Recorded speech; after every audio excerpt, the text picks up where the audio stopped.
গরমের দিনে এক পিঁপড়ে খুব ব্যস্ত ছিল।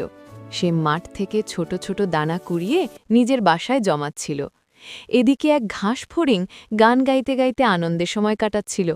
সে পিঁপড়েকে দেখে বলল, এই যে বন্ধু, এত কাজ করছো কেন? এসো না, একটু গান গাই আর মজা করি।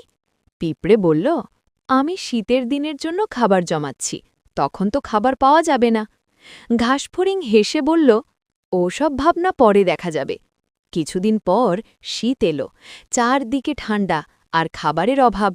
পিঁপড়ের ঘরে অনেক খাবার মজুদ ছিল, কিন্তু ঘাসফড়িং না খেয়ে কাঁপতে লাগল। সে পিঁপড়ের দরজায় এসে বলল, বন্ধু, আমাকে একটু খাবার দাও, আমি খুব ক্ষুধার্ত। পিঁপড়ে বলল, যখন সময় ছিল তখন কাজ করনি, এখন কষ্ট করতে হচ্ছে। ঘাসফড়িং তখন বুঝল, শুধু আনন্দ করলেই চলে না, ভবিষ্যতের জন্য প্রস্তুত থাকতে হয়।